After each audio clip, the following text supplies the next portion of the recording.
Welcome back, ladies and gentlemen, to Deep Thoughts. I thought today we might revisit the notion of what if we really did want to go to the moon? What would that sort of program look like? Because we would be talking about creating a tremendous amount of undiscovered technology, right? No matter how much technology we have in the subsystems region, we're missing a lion's share of basic proof, basic systems, right? So I think the initial question we should ask is exactly what do we mean by go to the moon? Because we've never been there.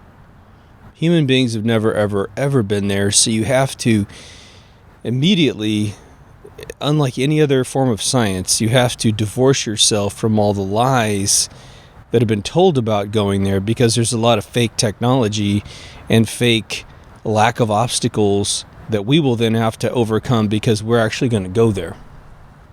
And of course, if we were smart, we would do unmanned missions first, probably just reconnaissance. Then we would do potentially robotic, rovers, get that completely worked out. Then use the rovers to pioneer all of the knowledge about the moon's surface, its potential light atmosphere, because, it does grab stuff towards it, what its soil's made out of. Maybe just sit and listen for a couple weeks and see if there's any seismograph information, maybe even install some seismograph,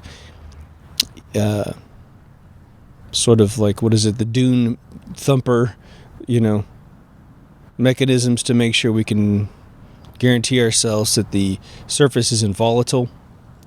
But before we could even get a rover there, we are talking about overcoming a tremendous amount of obstacles. It is so tremendous that the word tremendous honestly barely touches the surface of what we're talking about here. Now, for those of you who are flat earthers, I respect you rolling your eyes, but if you're a flat earther, then maybe your version of this mission is to get to the sphere that's above your floating disk 3,200 miles up. And when I said in one of my episodes, if you look at the moon or the stars, or moon and the sun through a sextant, the world becomes flat. That is because both of them measure, as I'm told, haven't had a sextant in years, but that they're 3,200 miles up according to the sextant. If that's the case, we're not on a heliocentric ball, we're on a flat disk, and so that was a sort of, roundabout way of acknowledging that anomaly. So for you, maybe it's just getting up to this really teeny thing in the sky. But for the sake of everyone else, heliocentric ball. For the sake of me, expanding Earth, but it means nothing except for the center of the core is electric, and so is the center of the moon, which may end up being a savior of getting to the moon. Imagine we have an electrical core, it has an electrical core, the same Tesla coil that Tesla built in Colorado Springs. But we just build a Tesla tower on the moon, sucking out its plasma core, which quite frankly might be a lot more readily available than the one that we have here, because perhaps its crust is a lot thinner. Again, we have photographs of energy spewing out of these volcanic craters on the moon. Remember, all those craters aren't bodies from outer space. They are eruptions on the surface. That's why they're all spherical and none of them are elliptical. Do rocks tumble down, surfaces? Sure. But that doesn't mean they're meteorites. I'm not convinced there are meteorites at all. What we're seeing in the sky in terms of a falling star, well, show me a star going up that's a meteorite, and I will then acknowledge that they're meteorites. But for now, they're always falling, which negates an heliocentric ball.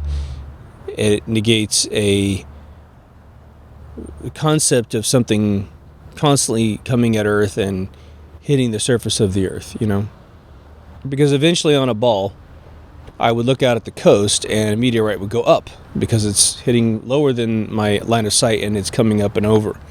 Never seen that. I've talked to a million people. Never heard that be the case. But let's say we want to go to the moon. What the hell do we do?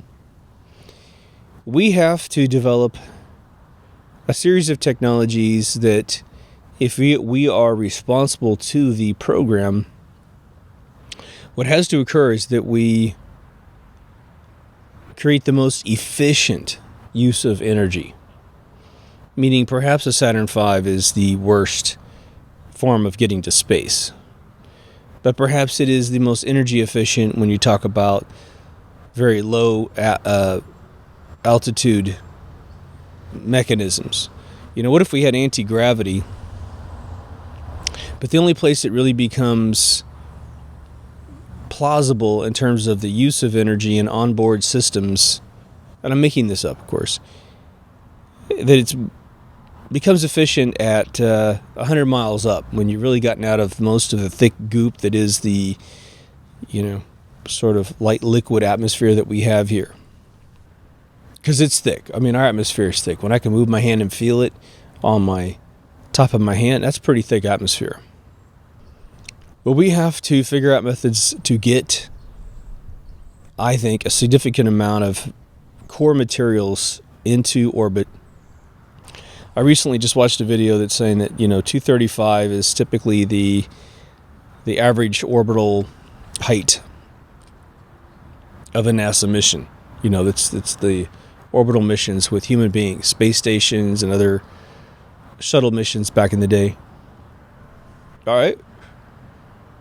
Well, then we have to start constructing a real space station.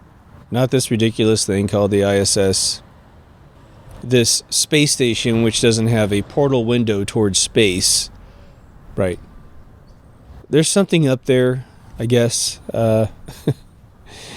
But, the only thing that really is like the proof that it's up there is when we, junior astronomers, or, people with cameras watch it fly by the moon. Maybe there's another way of doing that is believable, that isn't actually it. I don't know. There's so many anomalies with that thing. People on strings, a bunch of the augmented reality stuff up there. It is just straight up green screening. There's something funky with that whole program. But if we're ever to leave the Earth, or to attempt to pierce the reality, because why do we have to leave Earth in the first place? Especially if there's no real Earth-killing meteorites out there. It would be just simply our inquisitive nature to find out what's beyond here. What is that blanket of stars out there? Is there really a Milky Way? Is this all a big facade? Did we go up and bump into water? In terms of sending things into low orbit with rockets, we've seen them take off several times, right? I've seen this Space Shuttle Challenger take off with Sally Ride on her maiden voyage. I have seen a space shuttle land in the California desert. I did not hear, jet sounds from it. I heard the sonic booms 2 or 3 times. Boom, boom, boom, boom.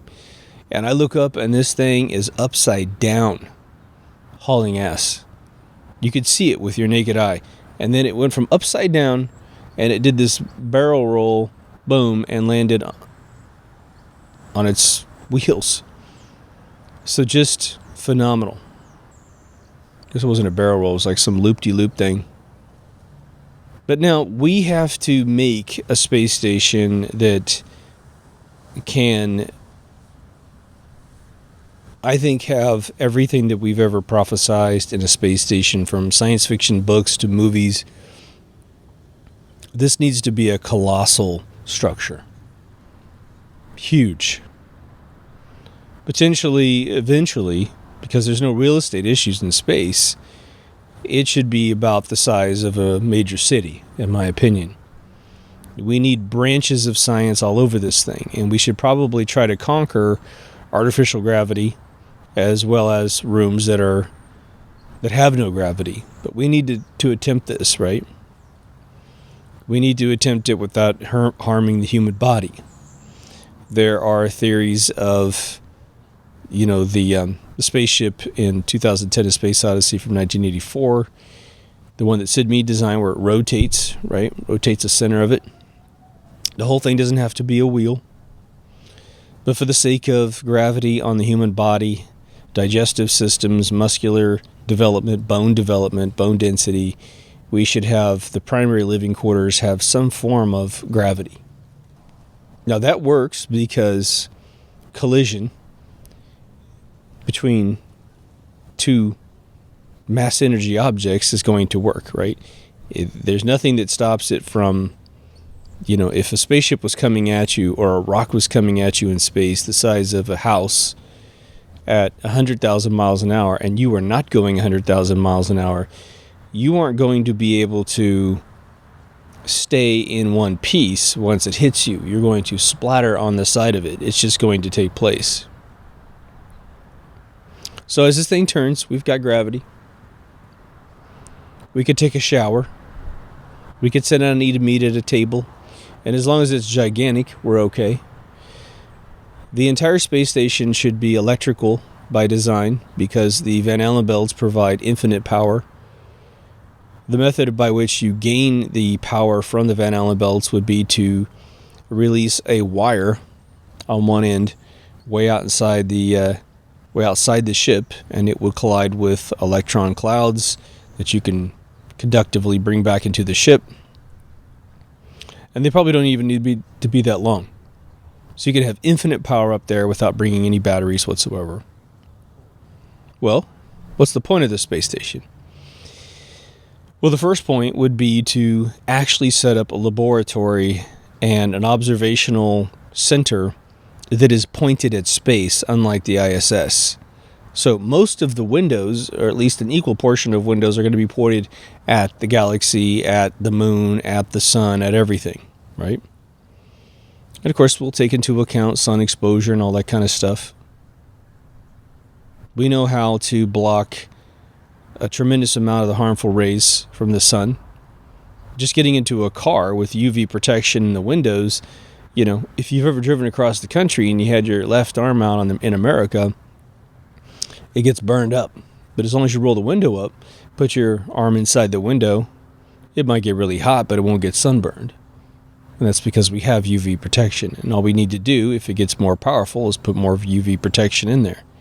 So we'll have to figure out what we can do as we go around the Earth, around the backside of the Earth where it's dark. We can release some of the shielding and get a better, deeper view into the deep space, take some photographs, come back around to where the sun is, we lock it all back up, and maybe open up the windows towards the Earth, It's very doable.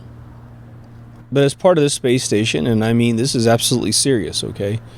Instead of all these really bizarre apertures, where they're trying to do these cylinders that go out and talk to some door that's compatible on a space shuttle or on some other pod, I think that we should potentially be able to put maybe raw materials inside more bulky ships that come up that don't have any sexiness to them. And then when you come up in some sort of space shuttle or the Starship from SpaceX, you dock like a normal spaceship into a space station. We can do this. This is definitely a possibility in low orbit, in my opinion. But now, building a big space station, I know that people are like, well, geez, man, you're talking about lifting into the sky metric tons of metal and all kinds of other things. And I'm not going to argue with that. But there was a rail system that was being tested, I believe in Australia or something, because of its proximity to space and its ocean surroundings, that they were going to try and use electromagnetic rails to shove 500-pound parcels into space in such a way that it could rendezvous with your project in space. So it didn't take any propulsion whatsoever. It's literally just throwing it, like if you're seeing an earthquake that's occurred and people are, tossing buckets back and forth. They're handing buckets in a big assembly line. It's the same sort of thing. You're just throwing them up there, throwing them up there, throwing them up there, and then you just scoop them up. It's obviously a lot more complicated than that, but that would be something that we might think about just to get raw materials into space. But if we had to use traditional rocket systems, then so be it. It's a gigantic, thick, heavy Falcon, Heavy 9, or whatever container full of a maximum payload. And then again, here comes this big round container that goes right into the bowels of your initial architecture of your space station, which would probably start off like one of those space stations that is the hangar that goes around the Enterprise back in 1979, right? And you start getting your materials together. But think about if you had infinite power up there because of the Van Allen belts. Part of the theories around fusion, which is being able to dismantle mass of one kind, it's all the same stuff, right? But then reconstitute it in whatever you wanted. So taking straw and making it gold. They might be able to theorize this, but they say that the amount of energy it would take to do that is so high that it makes no sense. If the bar of gold was worth $20,000 by the time you're done, but you had to spend $2 million worth in power to get it to work, what's the point?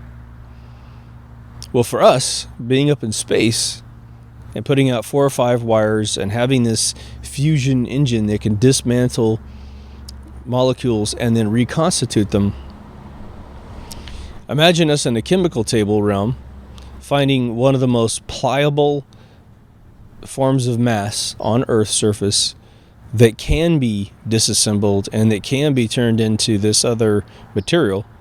I mean, let me give you a bad example. A ham sandwich. Let's say a ham sandwich is really easy to dismantle. You can turn it into iron, platinum, whatever, lead. And so we bring up there the stuff that's the easiest to destroy and the easiest to recreate into something else. Using the Van Allen belts, there's no problem with power. And so now we can start constructing shielding, floor plates, plumbing, every single element that we need. Now, in terms of cables and computers and all that kind of stuff, well, maybe we start using digital printing, digital 3D printing. For microchips and things, well, we shield them, wrap them up in a nice container that's all nice and shielded, and ship them up there. Such that by the time they're unwrapped, they're in a safe zone, such that we can use them without them frying due to radiation hitting the silicon chip. No EMP, right? I honestly believe that the trick for living in space safely is to fabricate an external shell to your space station that adheres to the Faraday cage principle. The way the Faraday cage algorithm works, and you can go see it at science museums. I saw it first in Boston, where a guy put his arms on the inside of a cage while 7 million volts hit him from a Tesla coil, and it didn't shock him. But it looks like it's hitting his arm. Is that you have to generate an electrical discharge that is of a unified frequency. So it can't be varying in frequency much, because then it will crawl through the cage and zap your arms and burn you, kill you. Well, I'm assuming that the Van Allen belts have a fairly constant frequency. I'm hoping that's the case. And so we build a multi-layered nanoparticle system fabric that at every layer, and perhaps we just keep increasing the diameter of the box as it goes further and further out, multiple layers, such that even in different frequencies, it can only go through so many layers before it dissipates. At the same time, we need to take the external fabric of our space station and metabolize the electrons that hit it. Therefore, we no longer have to put out there wires and stuff to grab the electron clouds from the Van Allen belt. So we have probably 99.9% of the power being dissipated somehow, and 1% of the power, which is way more than we would ever need there for all of our subsystems and all of our fabrication systems, But we would need a gigantic warehouse, eventually closed off, where astronauts could fabricate things. Again, 3D printers, full-blown fusion systems. So the fusion systems are breaking down raw materials that feed the 3D printing systems to build more complex I-beams and all kinds of other things. Now, the nice thing about having some form of fusion system is that you could, very theoretically, generate all the pure oxygen you would ever need to breathe up there.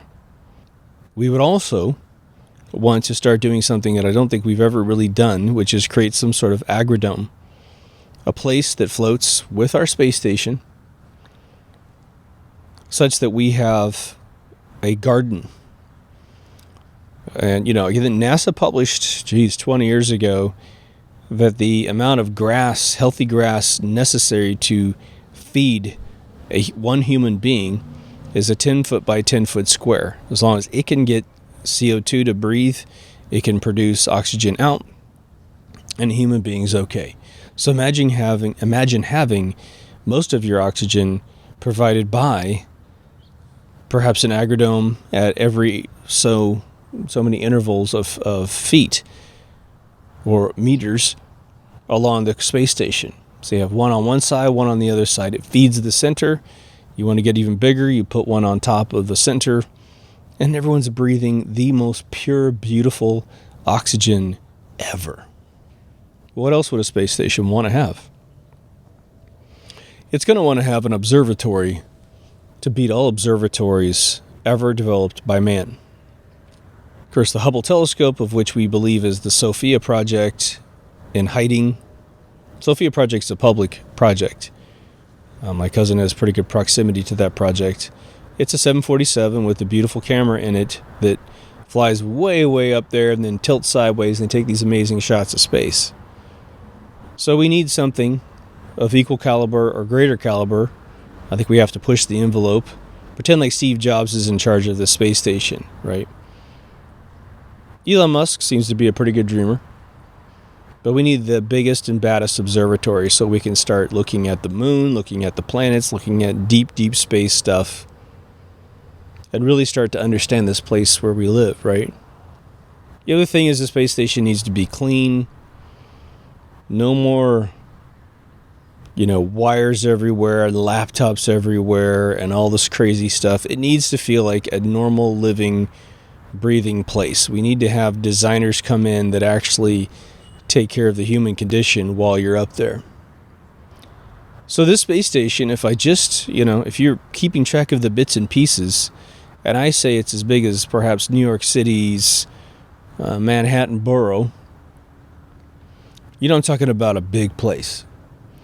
And we're probably talking about similar to the way it takes 300 years to build a cathedral, or even 500 to 1,000 years to build a cathedral. Yeah, it might take 200 or 300 years to build this thing properly up there and to go through all the trials and tribulations. Now, apparently, my camera, I forgot to plug it in, and even though it should have plenty of power to record 25 minutes, for whatever reason, it didn't. So I think I'm just going to continue releasing this with a tremendous amount of pictures in place of my face. So if you see this video, it's a little bit weird. That's what's going on there. But we have to get this thing built, get it just figured out before we try something crazy like deep space travel. Which honestly, getting to the moon would be sort of the entry level of deep space, in my opinion. You don't have to leave the solar system. You don't have to go to Jupiter, because if we're really going to do this, we're really going to do this, right? Once we finish a space station, we have a platform that can conduct just about every single experiment that we can imagine to keep man alive in the hostile conditions of which we are not meant to be. And this is something that we don't really talk about much. We're not supposed to be. But, honestly speaking, we're not supposed to live at the South Pole. We're not supposed to live at the North Pole. We're not supposed to live in outer space. Because if we were, we would have naturally formed out there, or if you believe in creation, we would have naturally been created out there. right? But just imagine all of the experiments that potentially we've already done. I have my doubts because, what would be the point of creating experiments in space would be to create new materials here on Earth to justify spending billions of dollars every single year on this thing called NASA, right? What is it, 20 billion a year? Okay. How is my life down here on Earth the slightest bit improved due to these people playing house up there in space? I don't know. I mean, you tell me, because it used to be they'd create polymers or something else up there, and then it just kind of went away. It was kind of like they realized no one gave a shit. And so they're like, well, we'll stop doing this stupid stuff. Okay. You'll see ISS, episodes where they're flying around the space station, and then there'll be some hokey ass experiment at the end of one of the tubes, and there's some guy in there with his laptop, he's already in the room, and then the guy giving the tour, the girl giving the tour, oh, sorry, oh, hey, how you doing? Yeah, what are you doing here? Well, I've got this Folgers coffee can and a parachute, and I'm studying how water behaves in outer space when you throw a penny in it, But a real bona fide space station is going to get at the heart of everything that we've ever wanted to do in space. But then, the other thing is we have to assume that there's a lot of anomalies in space that we've never bumped into. So we have to be extra careful and make as many plans as possible, contingency plans on how to deal with, well, we're going to try this. If it doesn't work, then maybe this happens. And if that happens, we need to try something else. And just keep going down the line until we sort of cover all the bases, right? And if the ISS is indeed real, and for some reason all this green screen stuff that we keep seeing, astronauts on wires that have been wiped out with special effects software, which is a conclusive fact about the ISS footage, then let's get to it. Let's fix this stuff for real. We may find out that we can't grow a crop in space for some weird reason. We have to have a contingency plan for that. I think it's safe to say that we can generate as much power in space as we need. So in terms of the devices that man has sort of given up on, because man doesn't have infinite power here on Earth, we can then resurrect those inventions and say, look, power's free up in space. Power's free on the surface of the Earth too, but we're not allowed to know that, Mr. J.P. Morgan Rothschild. What's the next thing we have to conquer, though, for real? Not NASA's fake return to the moon in 2024 or 2028 or whenever they say, but to really do it. And again, why do they have these ridiculous deadlines? Typically a deadline in a construction project is aimed at controlling costs. But, what if we just simply say cathedrals take up to 1,000 years to create, but we have no problem working on, Gaudi's Spanish cathedral. And I think it's Madrid I forgot what other place it might be, but we have no problem working on that. Sistine Chapel, Notre Dame. So we should be able to endure a certain amount of money every single year to build this thing to just advance. But understand at all times, we're bringing everything with us to exist in space because we're not supposed to be there. And of course, man doesn't like to have any limitations, and I respect that. If we had said we're not supposed to live at the bottom of the ocean, then and we just throw up our hands, then we would never know what's down there. But we built machines to get us down there. It's part of the adventure, in my opinion, to explore. So the Van Allen belts would be the next thing to completely and utterly explore. Now imagine you did build a space station that took into account the Van Allen belt radiation. Even though you're not high enough to really be in its bosom, you're still getting the effects of it. You're still getting radiation effects. And what if we develop a material that I haven't even conceived of that allows us to control 100% the electrical emissions from natural space, as well as everything else, thermal emissions. And we're able to create things, for instance, like a force field. Like in Star Trek, you have shields.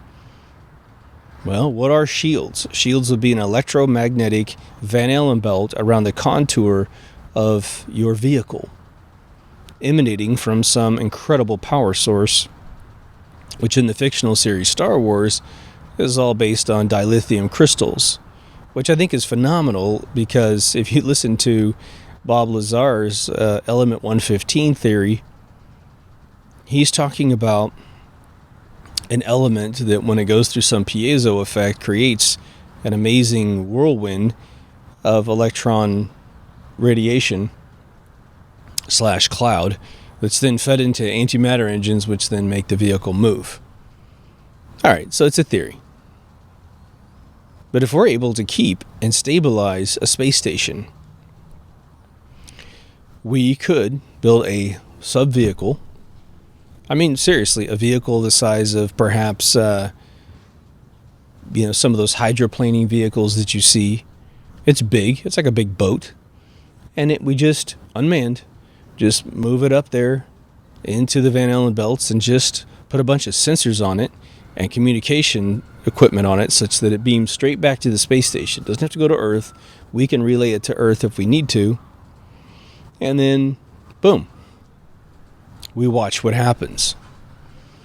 And by putting sensors in the center of our boat, we simply look at the radiation that was able to be blocked by this Van Allen belt and stick it. Again, it starts at 1,000 miles, we're told. 25,000 miles thick. Fine.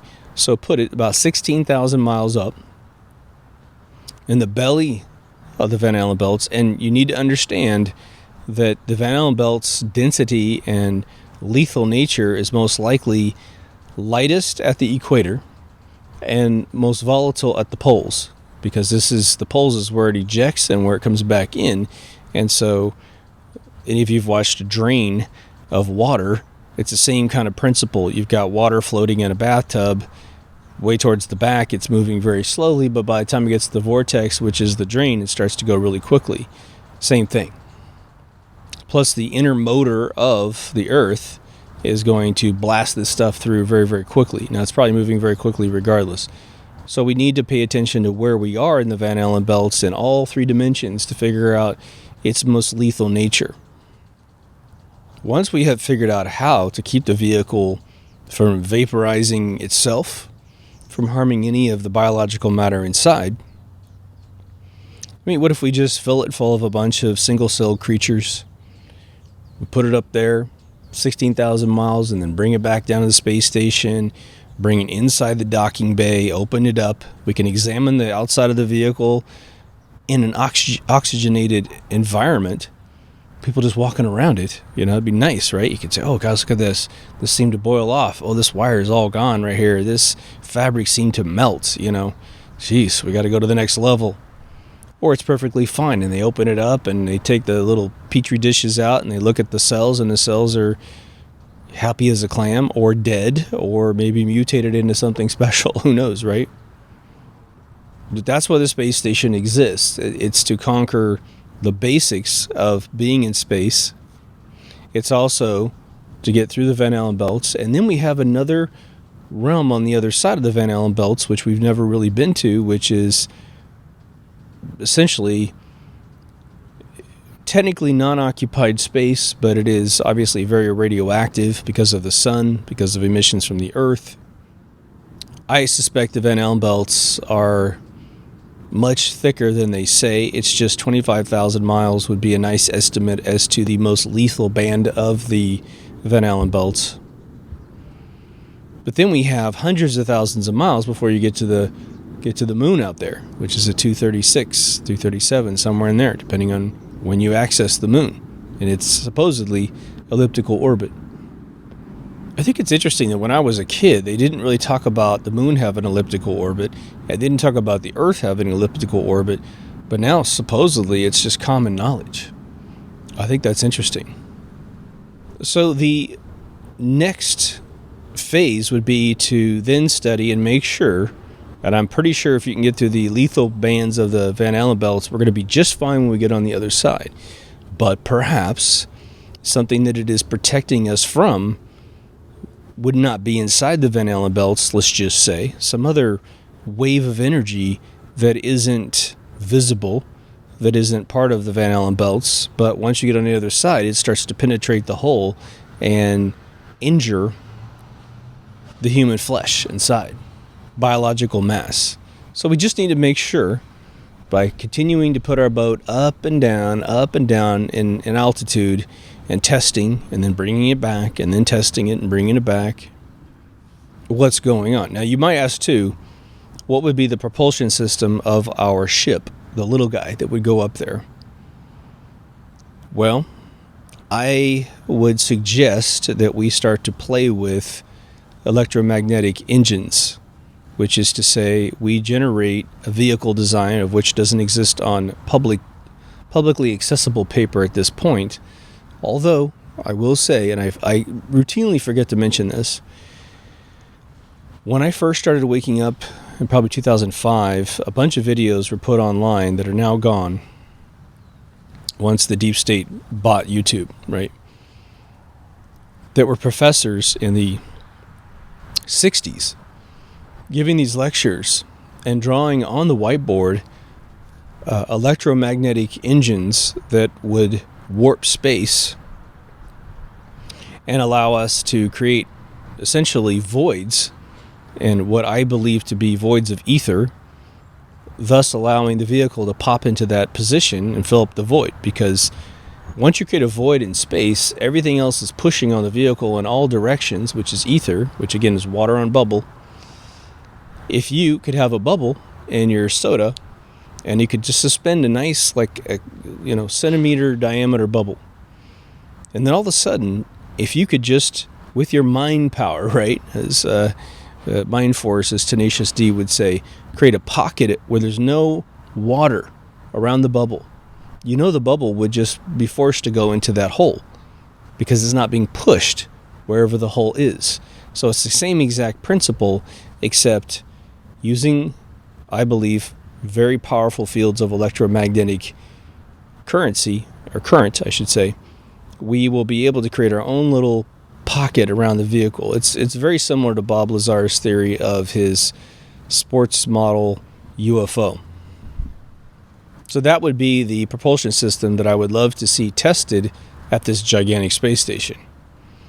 Now, whether or not on Earth we could have a power system that could lift the whole thing into space from Earth's surface, again, fighting the liquid nature of our atmosphere and its thickness, may not be possible. We should try, but we'll see. If we could get a vehicle like that created, then we no longer have to do all of this crazy trajectory, astrophysics to get a vehicle to the moon, to then do some Michael Collins orbit, to do a rendezvous with, lunar module, service module, all that stuff. Because all you would have to do is drive to the moon. Straight line. Don't need to worry about orbit. Now, of course, once you do land on the moon with this potential new invention, you have to figure out a way to get off the moon, because now you're in the moon's gravitational force. And so we don't know exactly what it would take to pull that off. Again, the dynamite that blew up underneath the lunar module top part that pushed it into space, I mean, come on. How would they know how much dynamite would be necessary to pull that off? Even if you thought that the moon had 1/6 gravity, if the moon turned out to have even an infinitesimal amount of atmosphere, of which doesn't distort light, because we look at the moon, it's pretty crystal clear once we get through our own atmosphere. Maybe it has a tiny little atmosphere because it is what it is. Maybe it's just dust. And so you detonate this dynamite and you start hitting all this dust and this other thickness, which will create inertia, and you no longer hit that orbit that they faked in 1969. But now, imagine, instead of having to launch it from a Saturn V out of Cape Canaveral with a bunch of pre-existing constraints, if we started from a space station like von Braun initially suggested, a Disney animated 1956, of which then Stanley Kubrick blew out in 2001: A Space Odyssey gorgeously, we could, technically speaking, maybe build a craft that is, one, extremely large compared to the lunar module, and put in its belly a capacitated reservoir of electricity gained from the Van Allen belt, gained from its trip, such that when it needs to create the void directly over the ship to suck it back into space, it has all that electricity capacitated already in its belly. Which is why when we first go there, we do not want to send a man on the first trip, right? We want to send just a vehicle.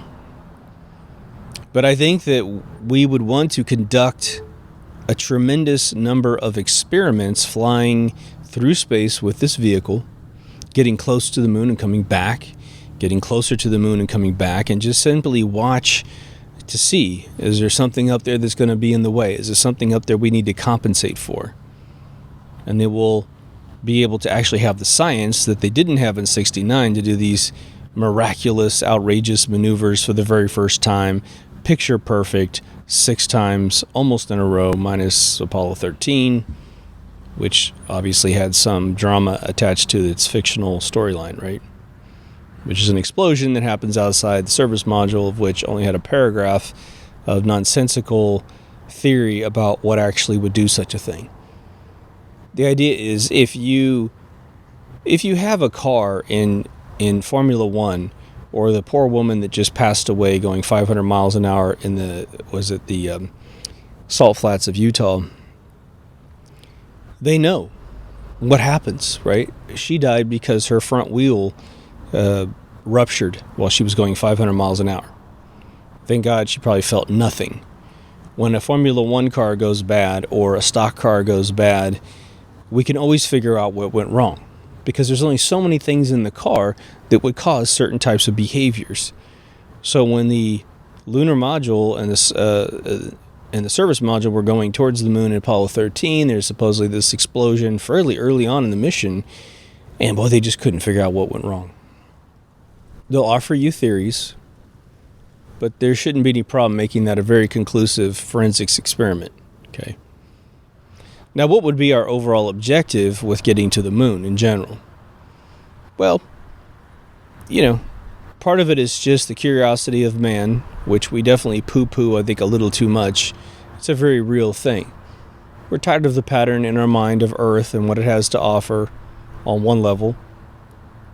I mean, technically, 99% of us haven't seen even a fraction of the Earth's surface. But for those who have, and just for the mere principle of man, we want to get to this mysterious ball in the sky. We want to know what it is. Why does it seem to be made out of something that's completely different than what the Earth's surface is made out of? Because it's pure white dust. That seems bizarre, doesn't it? Why would a moon be totally atypical to the Earth that's right here? Because if you believe, especially in some evolutionary model of how the universe creates itself, well, then why would the raw materials of Earth's surface be absolutely devoid from the raw materials of the surface of the moon? And I mean in just observable sense, I mean, what is it, 99.9% completely different? I mean, maybe if we theorize there's some ice, which would take water of some sort, or CO2 on the caps, which we don't seem to see. Doesn't make any sense. And this idea that simply because it's a bigger ball, it starts to then associate itself with a certain spectrum of materials, meaning the closer you get to the size of Mars, then you get iron dust, and you get the size of Earth, you get dirt, soil, and oceans. It's easy just to blow past that, but I think that the moon is a very, very mysterious place. And Arthur C. Clarke, I think, did a brilliant job with his notion that there was a monolith, and I'm not saying this from I bet this is true standpoint, but I'm saying this as a very interesting beacon from our Creator to us to simply say, getting to the moon is most definitely a milestone for man. And what if there were things up there that's, a plaque that simply says, good job, mankind, your next task is to get to Mars, So the other idea is we might be able to create something on the moon that makes it much easier for us to get off the moon. So imagine us putting some sort of base that's uninhabited, but it has the mechanism that can eject us to space without having to have a really detailed propulsion system. So that it was in 3001: A Space Odyssey with Arthur C. Clarke, the notion that you could create a tower, an antenna, all the way from the Earth's surface straight up into the Van Allen belts, for instance. They're talking about trying to create, these elevators. That's what they're called. They're like these space elevators that can go up there. And again, you're hitting electromagnetic poles of the Earth, and then you could beam power down to the Earth and have infinite power. It's completely unnecessary because we do have infinite power here on the surface of Earth. But imagine us constructing through robotics, these modules. We construct them in space using our fusion systems, our 3D printing systems, using raw materials from the surface of the Earth. And then we get them to the moon. And robots simply assemble them together. There's going to be some wins and some losses in doing that, but we eventually put this together such that when we want to get to the moon, maybe all we need to do is get our little boat ship to rendezvous with the elevator that then takes us down to the surface of the moon. And then when we need to leave, we come back up the elevator, get in our little ship, and come back home because our motor, our ethereal void motor, gets us back to the space station. You've seen, bridges built, right, several times. How do they build a bridge? They're redoing all the bridges in Orange County and all the way up Los Angeles because they are expanding the highway of the 405, which is, already like 9 lanes on both sides. Okay. Well, how do they do it? They build a scaffolding made out of wood, and then some I-beams, and then more wood, and then they cast the bridge on top of those temporary structures with rebar and a bunch of other stuff to make it super strong. Sometimes they'll incorporate, obviously, the I-beams into the bridge, but even if they suspend it with I-beams, they're putting I-beams on top of those I-beams to make the bridge out of it. So it's super duper strong. It's a phenomenal science. So I think it's safe to say that if we're going to build some sort of initial space station docking system, that we might build a bunch of throwaway structures that are simply there to get us to the next level where we don't need those structures anymore, and then we can cannibalize them for more sophisticated structures afterwards, right? By the way, as a digression, when I was a kid and I looked at the pyramids of Giza and the fact that the outer layer of non-conductive limestone was removed, they always said that was stolen by people that wanted to build something else with those stones. The truth of the matter is probably more that they took off the outer layer of the non-conductive limestone to simply deactivate the unit. And this could have been done in the 1800s when they dug the thing out. This could have been done, 5,000, 10,000 years ago. Who knows? Because we don't see structures in the local area built out of those limestones. So there's no evidence that anyone took off the limestones to build some other structure. Just something I thought I'd throw in there. But now the other thing that we've never done on the moon is excavate the moon to see sort of what's down there. We need to probably do some drilling, and I mean real drilling, like we do here on Earth for oil wells, to see just generally what's the crust of the moon made out of, so that we can theorize about what we can do in terms of building subsurface bases, because that would be a fairly intelligent thing to do if it's indeed safe. Now, if the surface of the moon is constantly erupting volcanic energy, then it's it might be that what we discover about the moon, but we discover it, unanimously and definitively, is that the moon may be too hostile for us to live on. It may just be that way. And we have to be willing to accept that. So there could be issues where we have to then change our plan in order to live down there, just like we put bases on these skis in the South Pole because it's too hostile to stay in one place. We may have to build more mobile bases that can be moved around and taken to areas that are less volatile. We may find, again, the Sea of Tranquility is a lot more stable than other areas. But what we want to do is explore as much as we possibly can, because obviously the moon has a lot of whatever the moon's made out of, and we need to figure out exactly what that is to see if we can metabolize that into other more constructed materials that we can use to build the base. But now let's just say we get our wishes. The base is finished. We have now conquered most of what is volatile about the moon. Then what? What's the point? If we have a gigantic space station in essentially low orbit, and we know how to get through the Van Allen belt safely, and we build bigger ones and multiple ones, and maybe we even attach them together. I mean, we could build a ring around the Earth potentially. Okay. Then, imagine, this is going to be super fantasy for our current technologies, but imagine that we could, through electromagnetic manipulation with essentially infinite power, metabolize ethereal particles straight out of the universe to forge whatever materials that we want. So it's essentially mass out of energy. Free. Then we don't have to borrow from the Earth's surface anymore. There's the Dyson sphere theory, which is you build a big sphere around the largest orbital body you have in your solar system, around the sun, and then you encapsulate all the energy of the sun, and theoretically speaking, you would have infinite power and infinite resources to do whatever you need to do. A Dyson sphere could only be created metabolizing the utter ether of space. Maybe it takes a hell of a lot of ether to make anything, and so it may take a long time to build such a thing. But a space station on the moon could be, as in most things on Earth, sort of a base that is our intermediary base to explore space, because then we would be outside the Van Allen belts in general.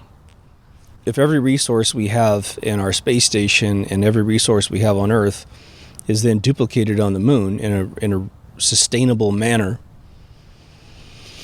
then it's our jump off point for everything. It's our staging launch pad for everything else that could be done in space. Then we have a platform, and we could go to potentially every other planet with superior technology, having spent maybe 1 to 500 years pioneering this technology, getting it absolutely 100% safe, and then the sky's the limit. Now, let's say that all of that sounds fairly plausible. And that would be a bit of a stretch, of course, because I just introduced a tremendous amount of theoretical discovery and theoretical invention, which, because we allow our government and rich, class structure individuals to hide, thousands and thousands of patents and technology, and we allow them to hoard it away from us. What I just said sounds probably more science fiction or even science fantasy than it does science fiction. I've been trying to think for the last, several weeks, is there an area of technology in the world where we really believe that we have seen the byproduct of advanced technologies that are not known to man, but we get to see it? I'll give an example.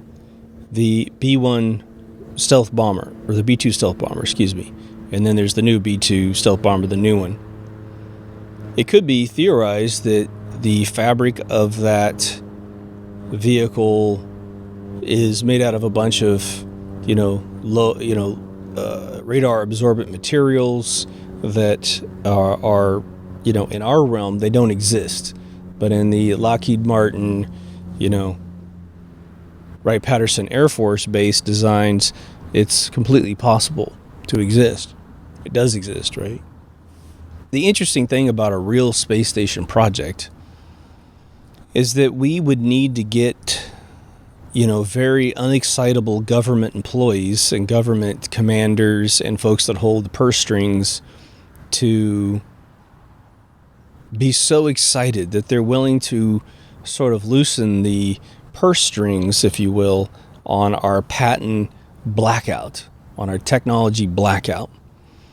Because what is it that they don't want to do? Let's just say the United States of America and perhaps maybe Russia have devised methods to create infinite power.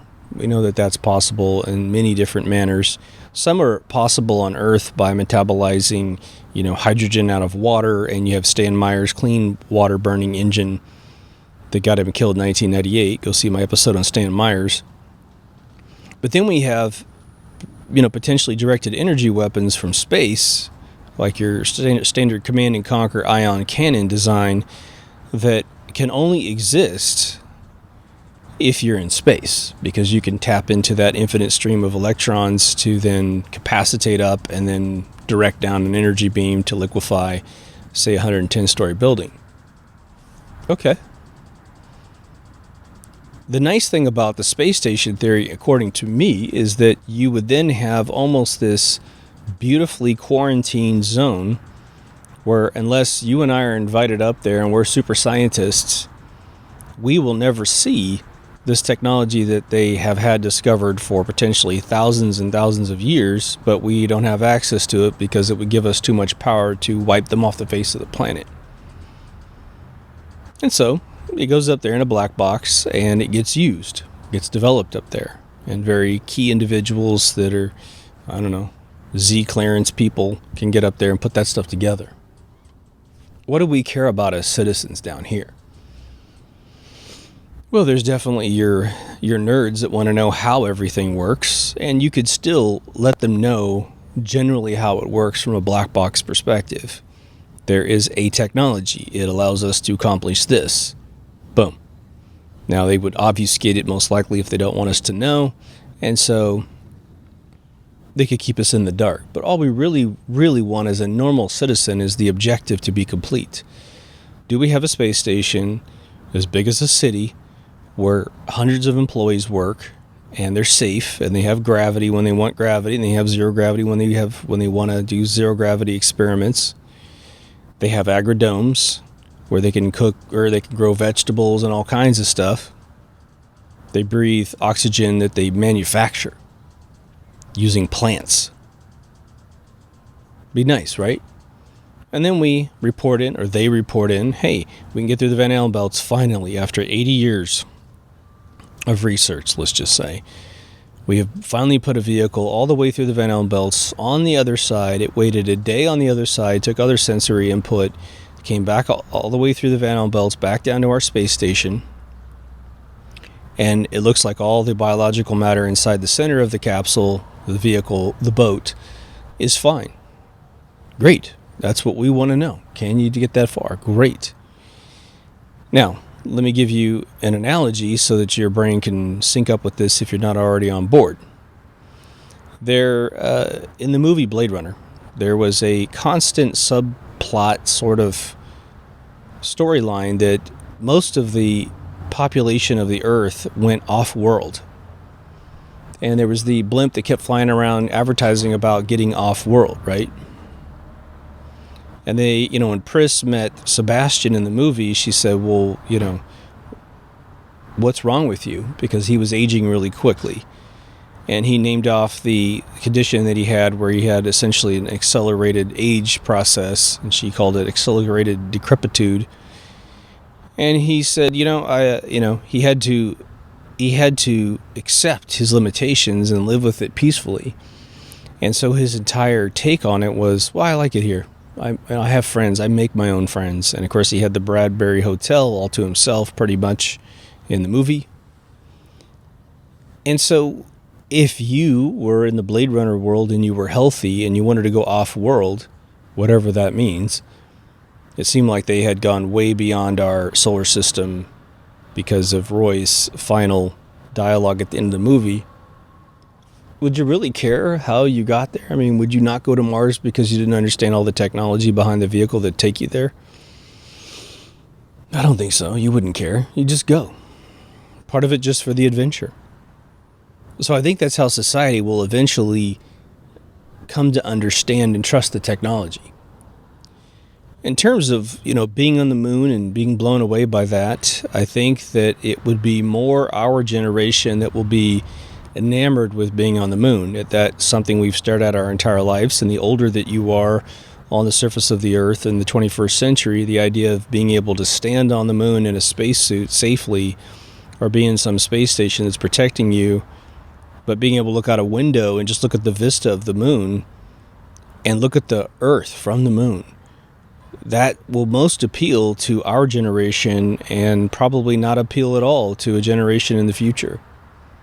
Imagine you're a kid in the 24th century when we figure all this out, and you're looking at the moon and you're like, everybody goes to the moon. It's just this vacation spot, whatever.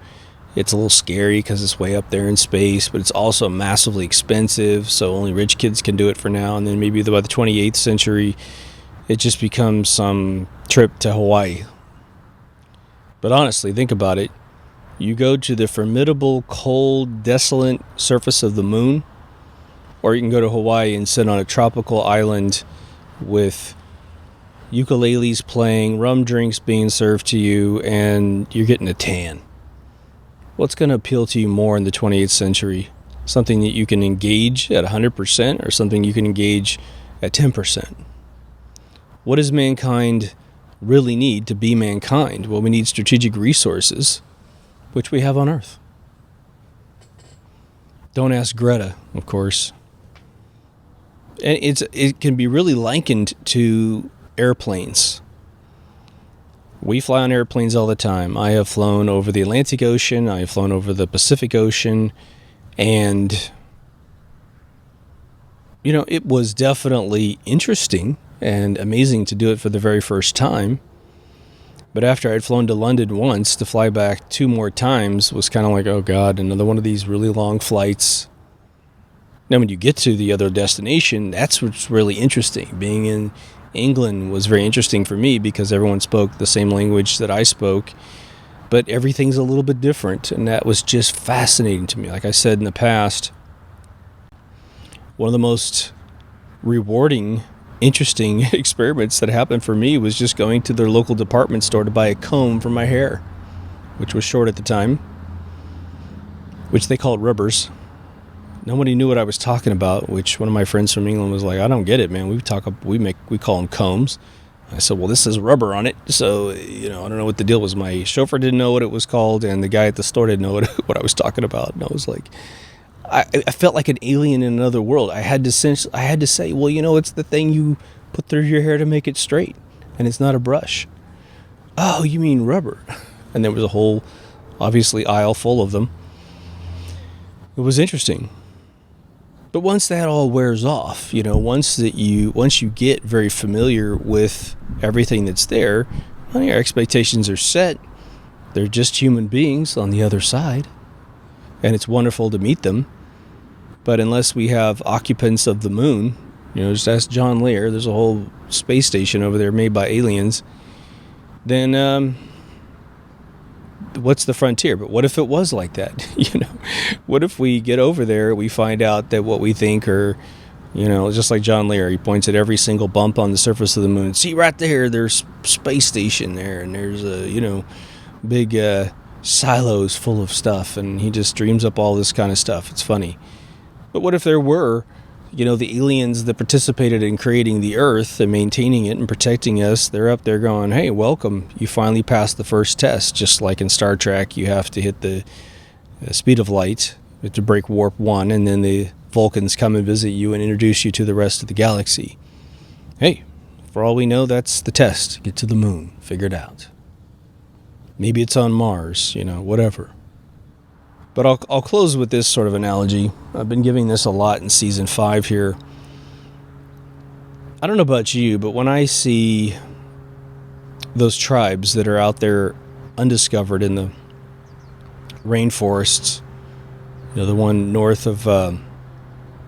northeast of Australia, and then Peru, and then Argentina and Brazil, and you see these tribes that just have it all worked out. Maybe they're cannibalists, maybe they're not, doesn't really matter. To them it is normal. And you see them get introduced to our world and start to worry about our problems. There's a part of me that feels like they died a little bit. Their world was undone a little bit. And so part of it is, getting to the moon. It depends. If there's nothing there, if it's truly just a desolate ball, well, okay, so you build a big space station, you drive around a lot, you find out that there are materials on the moon that are marginally useful for us on the Earth's surface. Of course, for anyone who's trying to make it a profit center, they're going to exaggerate the usefulness of all those materials to continue getting money. It's just like the settlers who came to America, the Americas. You have gold as the primary resource that they were to capture for the King and Queen of Spain. And in doing so, they really destroyed the habitat of South America and North America. Again, there's the nearly completely genocided Native Americans, for all kinds of reasons. And I think it is interesting that man drums up these accomplishments as the level of accomplishment that they are. Man's first major discovery would have been fire, the command of fire, being able to create fire whenever they want to and protect it, to keep themselves warm, to generate light, and to cook food. And then in terms of transportation, to explore the world's surface, it was the wheel, which again, some civilizations never ever discovered the wheel, and they lived just fine. So we build up these arbitrary accomplishments as intellectual milestones for mankind, and the moon is most definitely currently one of those accomplishments. And of course, they've deferred to the way out of sight, out of mind Mars rovers, which most likely don't exist, to, filter a lot of cash out of our tax dollars. Science in itself has become this ridiculous sort of alarmist discipline where, you've got your global warming folks that are trying to extort tons of money and scientists that will sell out their otherwise contrary science to support such a thing, such that they get funding so they can have their summer house and, do whatever they got to do on the side. That's sad. NASA, and I've got an episode called NASA Selling Doom. What do? They constantly try to scare the population with these meteorites that keep skimming by the Earth. And right now we're in a pocket in the fall of 2019. Their cyclical articles of such a thing are now in full bloom. Meteorite 1,200 miles wide comes really close to Earth. Okay. Well, we've been alive for a really long time on the surface of the planet. We've recorded history for a very long time, whether it be symbolically recorded or very scientifically recorded, and there's no history of one of these things hitting Earth at all. And again, you might say, oh, but we have. Look at the crater in Arizona, volcano. Look at the big extinction event thing that's on the surface of the Earth north of South America. That is most likely a volcanic eruption of mammoth proportions that happened a very, very long time ago and just left a gigantic scar on the surface of the Earth. So it's interesting and valuable, I think, to take an exercise like this and monitor your lust for the event. and then metabolize it for a few decades/centuries after the event occurs to see, what do your kids care about anything? Like I've always told you, because they lied about going to the moon, now no child cares about going to the moon again. The only people that see that as an interesting revelation are boomers and maybe Gen Xers who have awakened to this problem, that they lied about it, and then we're like, geez, wouldn't it be great to go there? But then again, if you take it forward a few centuries, all right, we get there, we build a base, whoop-de-doo, and now what? What kid wants to go? What adult wants to go? There's definitely going to be a margin, but is it the overwhelming 51% of the population of Earth? Nah. It's too hostile. Way too hostile. Perhaps if one could terraform the surface of Venus or of Mars, and you could generally get a tropical world to exist, an M-class planet like Earth, maybe that's what it's all about. But that's going to be centuries, if not millennia, times millennia to accomplish such a task. So do we want to invest in that right now? I don't know. You let me know what you think in the comments. If you haven't been to deepthoughtsradio.com, please go. It's where all the feeds are. I'm going to make a quick bumper today. There are plenty of options for video, audio, social media, donating to the page, as well as the Season 1 episodes, which are now been moved to a different channel. You may actually find embedded Season 1 episodes on other people's websites. Those still work. I didn't block them. I just unlisted them. But if you want to see the remastered ones, either go to BitChute or the other channel on YouTube, and you'll find them there. But anyway, until the next episode, take care of yourself and someone else, and I'll see you in the next Deep Thoughts. Over now.